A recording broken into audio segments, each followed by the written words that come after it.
My name is Jenna Reichel, and I am a business and mindset coach for mom entrepreneurs and aspiring mom entrepreneurs. And what that means is that I work with moms to transition out of corporate and start their own business. And I have a 1-year-old myself. He just turned 1, so I'm a mom. Right.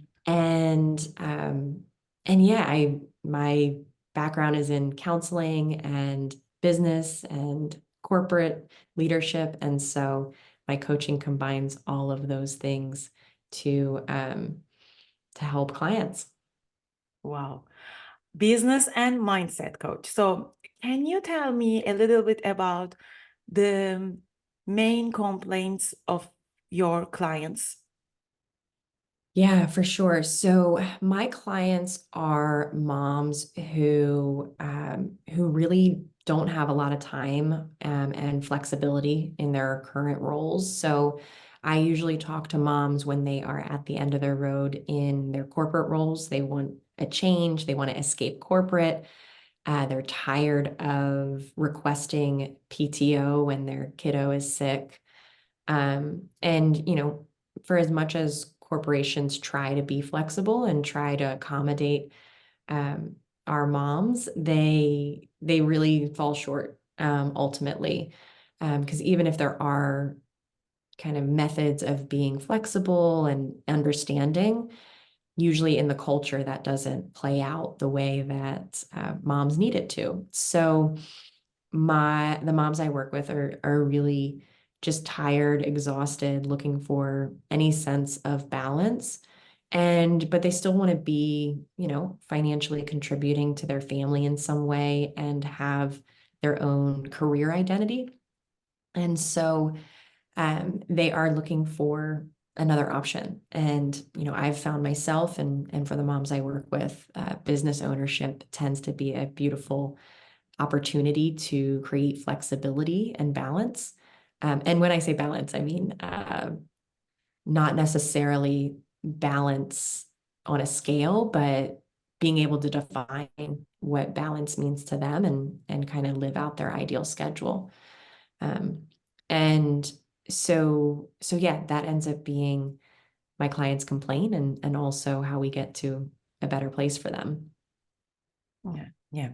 And I think time and balance, they are the essential problems for all moms, but especially when you are a new mom like yourself. I Mhm. think they are they are big variables in your life, right? Uh, and so if your client comes to you with those complaints, what is the protocol you follow? Do you have a structured program, or do you structure your program according to your client's need? And what is the Yes. timing? Yeah. So a little bit of both. Mm-hmm. I would say every single mom I work with, even if their first complaint or problem is not necessarily time, I do find that the skills that we work through to create time and energy are helpful for every mom, but really any human being, right? I Mm-hmm. just now like to use my powers for for good with moms. I used to help leaders prevent burnout in corporate America. Uh-huh. So when I became a mom, I wanted to help moms because Yeah. now I'm the biggest mom cheerleader. But so no matter what the biggest complaint or the biggest problem moms come to me with, we're always going to address time management and helping moms create time and energy. I have a process that I use personally and that all of my clients use that helps them to live a more conscious and deliberate life. So being able to use their time in a way that aligns with their priorities, whether that be family or work or, self-care, they really are able to find the time, which is, something that is difficult for all moms. And so I always teach that skill and that process to moms. But then it really depends on what they need. So what they are, where they're at in their business, um, if they just have an idea, if they don't even have an idea, Mm. that will be individual based on where they're at and what they need. The other really important thing that I do almost always, because moms are really exhausted from their corporate roles, is we go through a process of loving their job before they leave it. And what that does is it helps them to take control really of not just their environment, but their kind of emotions, and to see how exhausting it can be to like hate our space and hate our environment that we're in. So there's a self-coaching model that I use to help moms really understand what thoughts are leading to just being absolutely fed up and exhausted. And we relieve a lot of that at the beginning, because making decisions from a place of being of tension and like wanting to run away from something is not their best place to be making a decision. It's Mhm. really when we are open um, and inviting new opportunities and kind of excited where we are, but also excited to level up. That's when the best stuff comes out. So that I always do that with folks as well. And that it mitigates a ton of the exhaustion. So combined with having tools and then also this mindset shift, uh, I really see immediate results in moms just feeling lighter and more in control really early on in the coaching process. But then, of course, I work with them for 6 months. Yeah. So that's like weeks 1 through 4. We're working on those. And then the rest of the time, the 5 months, we're really building their business, transitioning out of corporate and helping them to identify with being an entrepreneur. Yeah. And I think that's also another big challenge because of course corporate world is tough and you have to follow the guidelines. Like you say, getting the time off is a big process and sometimes is a Mm. very not successful process. Yeah. But also being an entrepreneur is another journey that full of unknowns, and Um, you have all the power, but you also don't have any power at all. Like at the same time, it's tough to describe. So you become your own boss, but then you are the only one who is also who needs to deal with everything, every yeah. decision. And I think the major problem with mom entrepreneurs is that the feeling of guilt, right? Not Mm-hmm. being enough, not being an enough businesswoman, but also not being an enough mom or wife, I don't know, or Mm-hmm. daughter. Like, like all these, it feels like when we are failing in one aspect of our life, we are failing automatically in all aspects.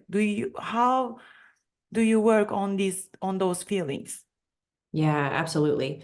Well, you bring up a good point that I just want to touch on before that, which is anybody who's an entrepreneur knows that business ownership is not necessarily the golden ticket to Yeah. flexibility, Yeah. no anxiety, being able to take off whenever you want, right?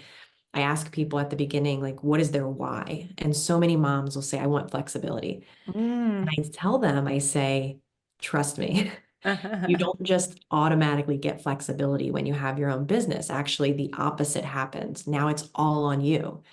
And with this, syndrome of not enoughness, it can be really hard to step away when we don't have the amount of clients or the income starting out that we want to replace our salary, right? So that's where I think coaching comes in really beautifully and at least the way I approach it, that's like we need to start this business in a way that's sustainable, which means that we are taking into account that you want more balance, not less Mm-hmm. balance, right? And that you're doing this so that you can be with your kids when they're sick and you can be at pickup without asking your boss, right? At 3 p.m. every day. And so many moms that I work with, they, successfully transition into business ownership and then they get really anxious about, when the kid's sick and they can't move their business forward. And it's really nice to be there to be able to say, hey, here's a reminder, this is why you're doing this. Mm-hmm. You started this business so that you can snuggle with your sick kid this entire week. So here's the permission. I'm giving you permission to do that. And it's really helpful to have that person because, yeah, it is all on us. And we're not giving ourselves permission enough, right? We're swimming in guilt most of the time. Mm-hmm. Because it's really easy to feel like we either are not with our kids enough. When we're with our kids, we're thinking about our business. When we're with the business, we're thinking about our kids. And it can be really draining to always feel like we're questioning whether we're doing the right thing.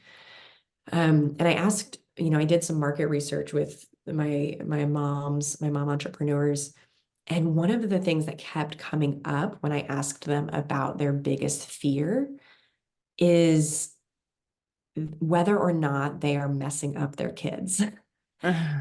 And I totally can relate, right? It's like, we don't know exactly what what will be the best way to parent, right?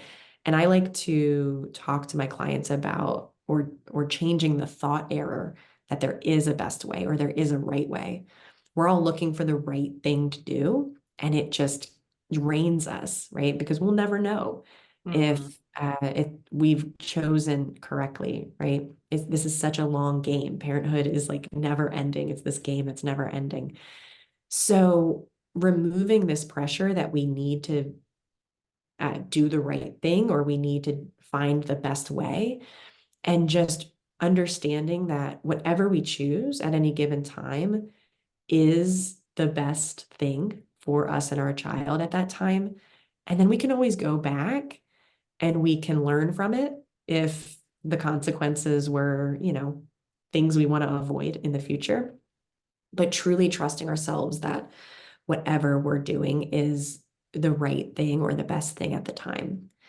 And so that kind of leads into the mom guilt piece. And I actually did a training on this, and I'm happy to send you the recording for the for like the follow up or show notes. Uh-huh. And what is so important to know about mom guilt is that it always stems from a story that we have in Mm. mind. So it's not that we forgot to pick up our kid at daycare or at, kindergarten.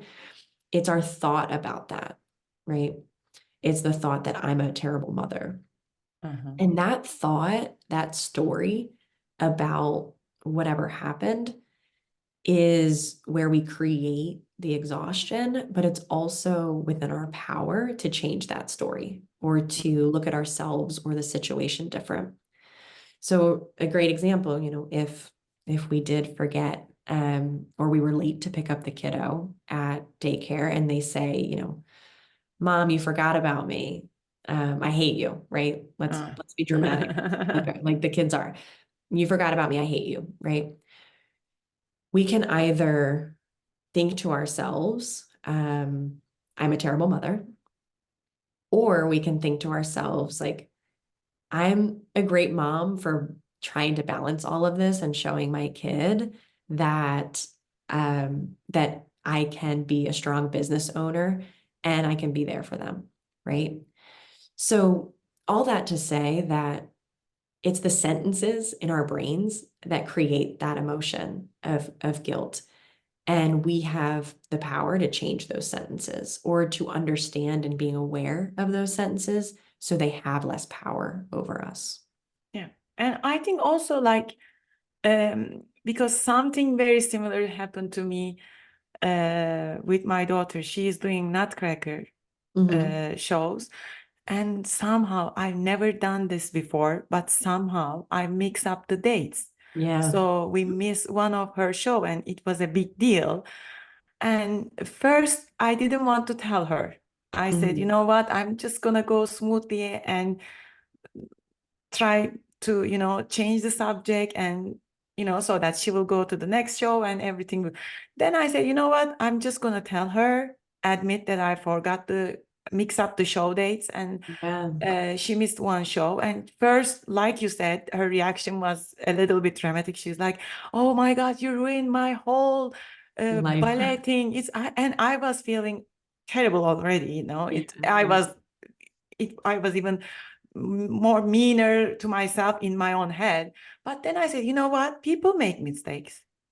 You know, I made a mistake. I'm so sorry about it. It's not like I wanted to hurt you. I want you to, miss that show, and I did that mistake. I'm so sorry about it. I'm gonna double check everything and be more on top of it. And I said, I'm sorry.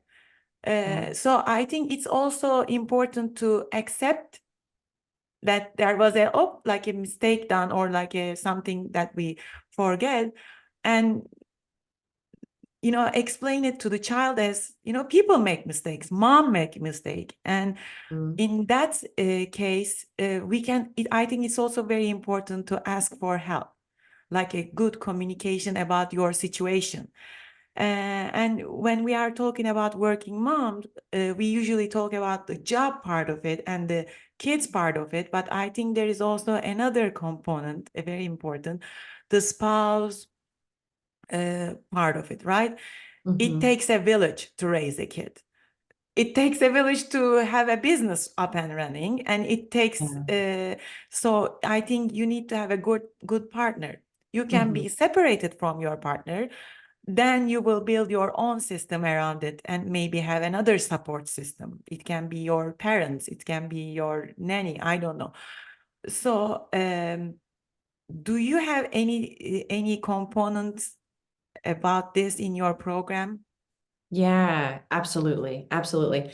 And the one thing too, I do want to just give extra kudos to what you just said or highlight it again, because so one thing I tell or I've talked about in my workshops is that every emotion has a gift to it. So even Mm, guilt has a gift. Like we see the negative connotation of it, which is like self-loathing and hatred and regret maybe.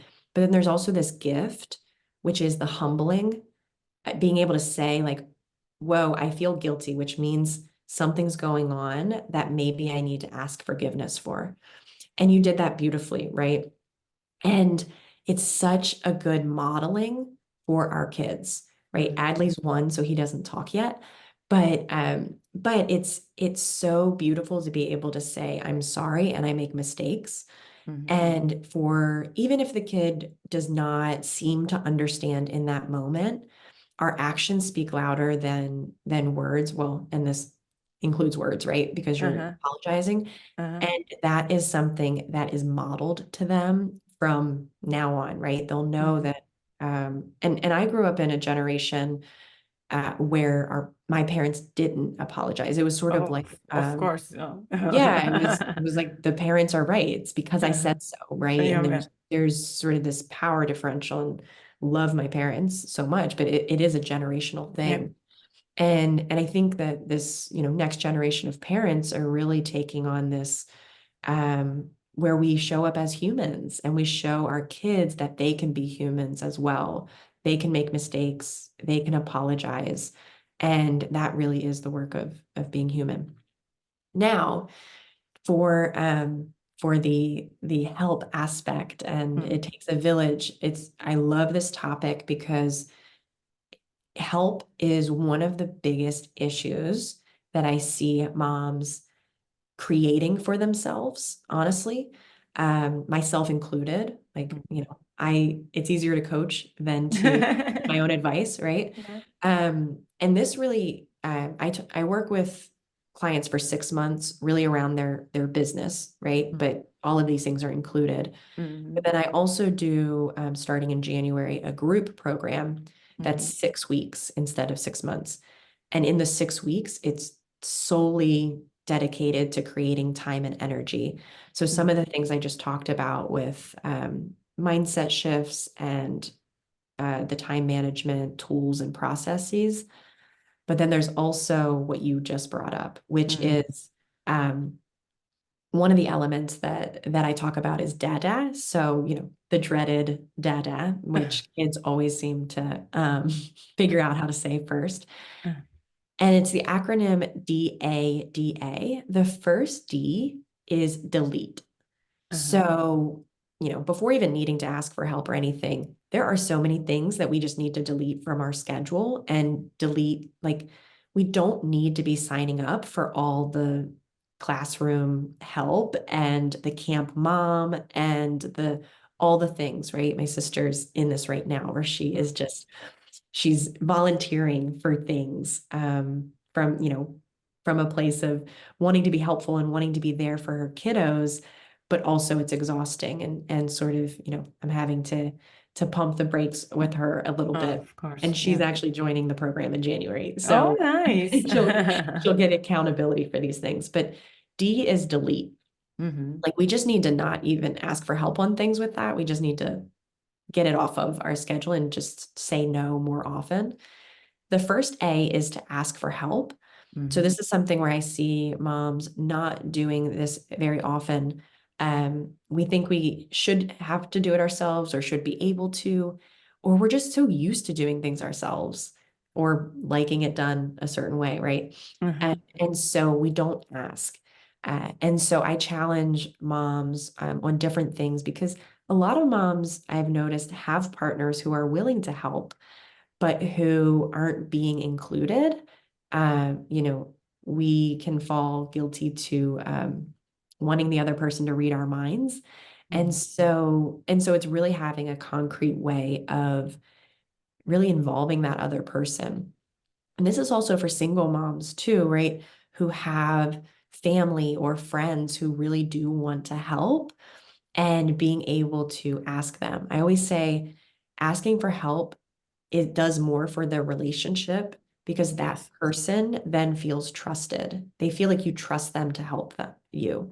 And that's a beautiful thing. So I always tell moms, don't think of it as something selfish that you're like passing things off. Think of it as you're actually helping somebody because they want to help you, right? Yeah. Yeah. So the first A is ask for help. Hmm.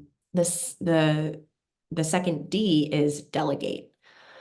So there's sometimes in our partnerships or with our families that we do need to delegate tasks and give somebody else ownership. A really good example is like doctor's appointments, right? I know a lot of moms who have a huge mental load of keeping track of all the appointments, rescheduling, getting the kiddos there, and being able to delegate something of that to your partner or to a family member that just says, okay, you are in charge of dentist appointments, right? It's like, I will take care of the primary care. I will take care of, the dermatologist. You have the dentist appointments, right? Um, and being able to play to each other's strengths too, Hmm. delegating things in a way um, that really sets them up for success. Because a lot of times, we've been doing it and it comes natural to us, and Hmm. then we get a little persnickety when it's done differently. Yeah. So there is a time period where, in delegation, we have to set people up for success. Hmm. The second A is accept help. So if you're like me, you're blessed with a lot of family around, mother-in-law, lovely friends, sisters, siblings, and people will ask if they can help with something. And my first response is always like, no, I got it. Right? It's like, no, I got it. But really recognizing that in ourselves and pausing and accepting help is huge, right? So being able to accept childcare or accept that the mother-in-law takes the kiddo for the day so you can get some work done. Sometimes we don't even have to come up with the things. They Mm-hmm. will Yeah. offer them to us, and then we just have to lean towards yes. So that's data. That's one example of one of the things that we work on. And it sounds so simple, but it's so difficult No, in the it's moment. very difficult. I think it needs a lot of um Practice. yeah, practice, and also like looking at your own feelings and Hmm. actions, and a lot of self-analyzation and everything. So I think it's a big step. So this is also included in your 6 weeks program, right? Correct. Yep. So the difference between the 6-week program and working with a client for 6 months Mhm. is the 6-week program. We're going to get down and dirty with just like these skills, these processes, the accountability piece. So there's going to be immediate results Mhm. that just geared towards time and energy. Because so many moms that I talk to who want to start businesses and want to get out of corporate, a big excuse is not having enough time or Mhm. being too tired to then work on the business after the workday. And so the intention here is to really help moms be able to take back control of their time and energy in very deliberate ways on a weekly basis so that they can build in time for the things that they want to do. And maybe it's not starting a business, maybe it is a hobby that they've been Yeah. pushing off, maybe it's um, being involved in kind of a local organization for donating time, right? Uh-huh. Um, but if it is a business, I have talked about this in my workshop that I did last week, but Uh-huh. if we just spend 2 hours a week on a business or on anything over the course of a year, and here we are approaching the new year, Yeah. over the course of a year, you would have spent over 100 hours on that business. And you can definitely create a fully functioning business in less than 100 hours, right? So, Yeah. as we enter into the new year and we have commitments to ourselves, getting control of our time and making sure that we're spending it in a way that aligns with our priorities and our dreams ultimately Mhm. is so important. And it doesn't take all that much time, right? Like I said, 2 hours a week to build an entire business in 2024, right? Yeah. It's super, super possible. And so that's what the program aims to do. It aims to help moms take control of their time and to really spend their time on what matters to them rather than feeling like they're at the beck and call of everybody around them, just trying to stay Mhm. afloat. Wow. And how they can sign up for this program? Yeah. So I am taking a limited number of moms. I think we Mhm. have 4 slots left. Oh. There will be a max of 10. So we already have Uh, 6 signed up. But I encourage them to set up a conversation with me just to make sure that it aligns with what they need. I also like to get feedback along the way. So I like to make sure that they are willing to do that as well. So I would recommend that they set up just a 30-minute conversation, which I will absolutely send you the link to that. yes, we will put the link on the bio and on the information section too. Yeah. Oh, that's where I think that will be even a good program to join, not for the mom who are in transition from corporate world to their own business, any kind of mom, or like, sometimes Yeah. even like empty nesters, they have all this time, but they don't know, they still are complaining about time, like so Absolutely. time is Yeah. the biggest tool, and Mhm. also sometimes can be the biggest excuse for things that we don't want to do.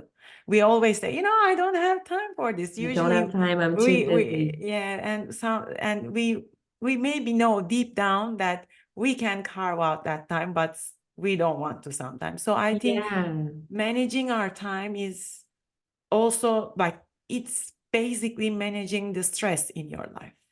absolutely. Yeah. The time management tool that I teach minimizes so much stress because it takes out all the decisions in the week of what should I be doing at any given time.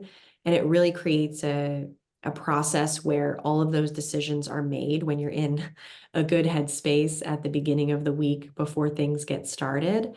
Mhm. And then you sort of just turn into a robot and follow the plan versus making decisions up as you go, because that's where we get in our own way. And you're absolutely right that the question or the problem of time is for everyone. I talk to a lot of entrepreneurs who are at that place who, have been grinding in their business nonstop so that they can have flexibility to pick up their kid at 3, but they're working every night until 9 p.m. after bedtime and just feeling exhausted and actually so many moms wanting to go back to corporate because Mhm.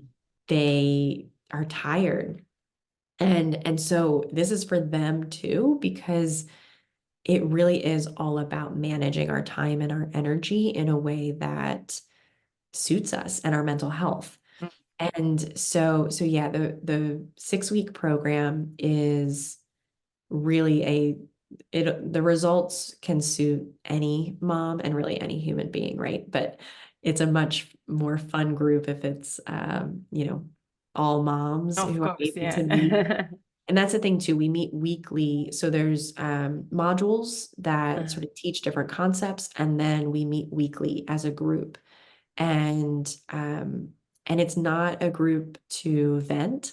I'm really big on it being important that we are lifting each other up in different ways and seeing each other and seeing each other's struggles, certainly, and the challenges and aligning with each other, but making it a really productive space for us to feel, for us to enjoy being a mom, right? Yeah, yeah, And enjoy being women and humans, right? yeah, It's yeah.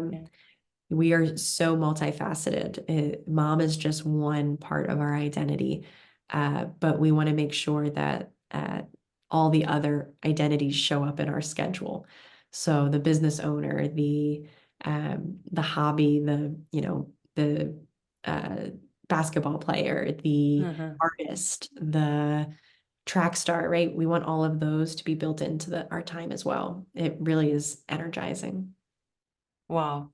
Wow, very well said. And I can, really understand it much, much, much better. Well, Jenna, thank you so much for joining me today. And I hope people who are listening and who are not maybe complaining about their time management, or like time being the biggest stress creator in their life, will be able to join your program and get a taste of what a well established time management is.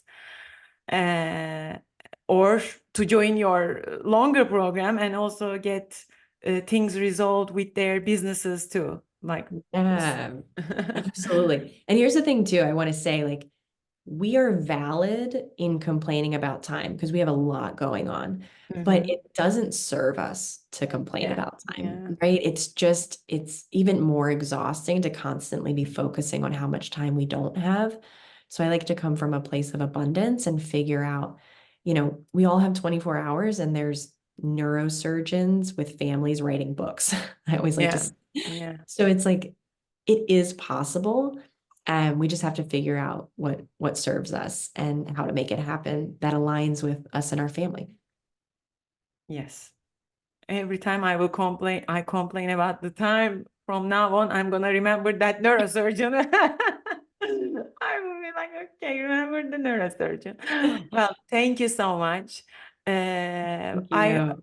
I hope to maybe have you again, and maybe we can, if we have questions coming from the listeners, we can answer the questions. And talk about being a mom in your 30s, because you are still in your 30s, and how Yes. your program went, about the feedback of your program.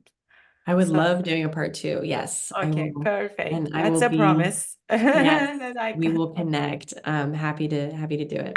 Okay, perfect. Thank you so much again. Thank you.